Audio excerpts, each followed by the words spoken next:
क्या लड़कियां अभिशाप हैं या लड़की होना पाप है? समाज इसे क्यों नहीं स्वीकारता? समाज इसे क्यों है मारता? भगवान ने भेजा है इनको तो इसमें इनका क्या कसूर है? लड़कियां आज भी क्यों समाज में सबसे ज़्यादा मजबूर हैं? जो लड़के कर सकते हैं क्या लड़कियां नहीं कर सकती हैं? गर्व से ऊंचा माँ बाप का लड़कियां भी सर रख सकती हैं। फिर भी क्यों दुनिया वाले लड़कियों को ना अपनाते हैं? गर्भ में ही क्यों वे लड़कियों को मारना चाहते हैं? क्या लड़कियां अभिशाप हैं या लड़की होना पाप है? क्या भगवान ने लड़कों की टकसाल लगा रखी है जो लोग बार बार जाकर उससे प्रार्थना करते हैं कि हे भगवान मुझे लड़का ही देना? जो लोग लड़की के जन्म को पाप समझते हैं, मेरे मानने हैं कि सबसे बड़े पापी तो वह खुद ही हैं। एक तरफ तो हम बच्चे को भगवान का रूप मानते हैं, पर दूसरी तरफ लड़की पैदा हो जाए तो उसे हम भगवान को कोसना शुरू कर देते हैं। कितनी घटिया सोच है हमारी। अगर मुमताज ना होती तो ताजमहल कहाँ से बनता? अनारकली की वजह से लोगों ने सलीम को जाना। हीर ना होती तो रांझा कहाँ से आता? लैला ना होती तो मजनू भी मशहूर नहीं होता।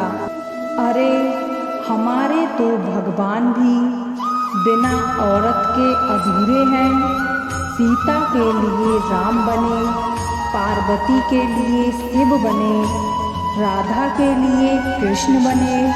राजा है तो रानी भी होगी, महाराजा है तो महारानी भी होगी। इतना सब कुछ औरतों के दम पर ही है, तो फिर क्यों हम लड़की के पैदा होने पे मायूस हो जाते हैं?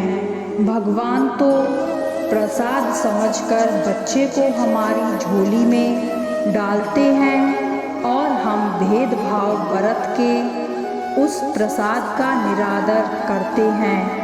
यह बहुत बुरी बात है। बंद कीजिए यह भेदभाव।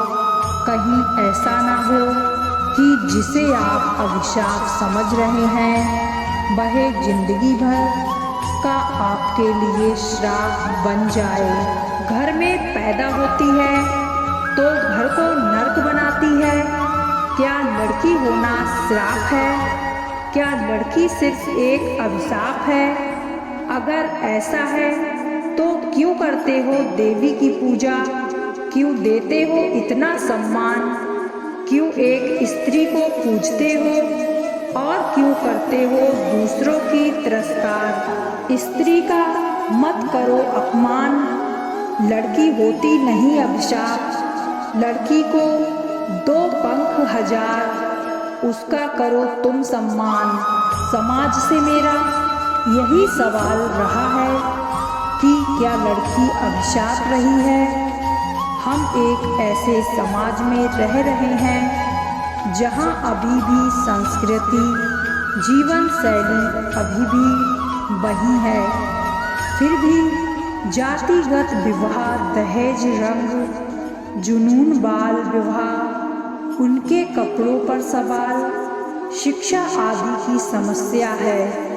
लेकिन इन सभी के लिए मेरे पास एक ही सवाल है कि हमेशा क्यों लड़कियां लोग उन्हें शादी से पहले, माता पिता और शादी के बाद पति के जीवन के बारे में कुछ भी निर्णय लेने का कोई अधिकार नहीं है।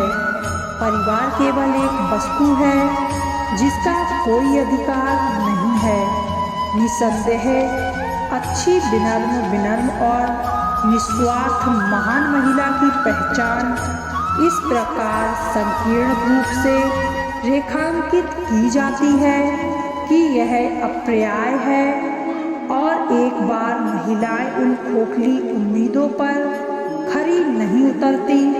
साथियों के साथ संघर्ष का अनुभव करना, स्कूल के कमरे के भीतर या आनंद के मैदान पर गलतियां करना, बेआलोचना एरोबेटिक्स महत्वपूर्ण कौशल और आदतों के विस्तार से आरोग्य हो जाती हैं। यह अभिशाप लड़कियों की विभिन्न प्रकार की भावनाओं को समझने, व्यक्त करने और प्रतिबंधित करने की क्षमता को नष्ट कर देता है। यह महिलाओं से अपेक्षा करता है कि वे निस्वार्थी बने और अपनी इच्छाओं की अभिव्यक्ति को सीमित रखें। इसे विनम्रता की आवश्यकता है जो उन्हें उनकी शक्तियों और लक्ष्य को स्पष्ट करने की अनुमति से वंचित करती हैं। यह मुखर दृश्य संचार को कम करता है, आवाज़ों को शांत करता है और हाथ मिलाने को कमज़ोर करता है। यह लड़कियों के जीवन के सभी क्षेत्रों को छूता है और कई को वयस्कता से ले जाता है, जिससे उनकी व्यक्तिगत और कौशल क्षमता सीमित हो जाती है। दहेज एक सामाजिक अभिशाप है। बेटी दे दी, फिर दहेज क्यों? लड़की के माँ बाप का कलेजा फटता है। साल हजारों महिलाएं दहेज की बलि चढ़ती जब शादी के समय अपनी बेटी को घर से विदा करते हैं। इस प्रथा का जिम्मेदार कोई और नहीं बल्कि हमारा यह समाज और समाज की सड़ी गली व्यवस्थाएं हैं। भ्रूण हत्या का एक बहुत बड़ा कारण दहेज है। हर साल हजारों महिलाएं दहेज की बलि चढ़ती हैं। लड़की के माँ बाप का दर्द हमें समझना होगा, क्योंकि बेटियां आपकी भी हैं और हमारी भी। कब तक यह उल्टी गंगा इस देश में बहती, यह आग कब बुझेगी? दहेज यानी विवाह के समय लड़की के परिवार द्वारा नगद या वस्तुओं के रूप में लड़कों के परिवार वालों को लड़की के साथ दिया जाता है। आज पूरे भारत में दहेज प्रथा नाम की बुराई समाज के वैकल्पिक रूप धारण कर चुकी है। हर वर्ष हजारों महिलाएं दहेज की बलि चढ़ रही हैं, लेकिन फिर भी यह प्रथा रुकने की बजाय दिन प्रतिदिन विकराल रूप धारण करी जा रही है। परिणाम स्वरूप अधिकांश लोग समाज में लड़की का पैदा होना बोझ मानते हैं। इसी कारण से भ्रूण हत्या हो रही है। हालांकि सरकार द्वारा अल्ट्रासाउंड केंद्रों पर डॉक्टरों को यह सख्ती के साथ निर्देश दिए गए हैं कि वह लोग अपने नर्सिंग होम के बाहर आवश्यक रूप से लिखें कि उनके नर्सिंग होम में लिंग परीक्षा नहीं किया जाता। यह कानूनी अपराध है, लेकिन फिर भी ग्रामीण क्षेत्रों में चोरी छुपे लिंग प्रशिक्षण किया जाता है और कई बार पुलिस द्वारा छापेमारी कर ऐसे चिकित्सकों को जेल की सलाखों के पीछे भेजा गया है। सरकार ने लिंग परीक्षण के लिए कानून को बना दिया है, लेकिन इसकी नौबत ही क्यों आए? क्या हमने इसके पीछे के कारण की कोई तरफ देखा है? यह बहुत बड़ा सवाल है। आज के दौर में लड़कियां किसी भी क्षेत्र में लड़कों से पीछे नहीं हैं। शिक्षा, चिकित्सा, व्यवसाय, नौकरी, पुलिस, फौज, खेलकूद आदि हर क्षेत्र में लड़कियों ने परचम लहराया है। फिर लड़कियों के साथ दहेज शब्द क्यों जुड़ा है? आज भी हमारे देश में कई परिवारों में महिलाओं को दहेज न लाने पर तरह तरह की यातनाएं दी जाती हैं। हालांकि वक्त के साथ साथ कुछ जांबाज लड़कियों ने दहेज के खिलाफ अपनी आवाज़ बुलंद की है।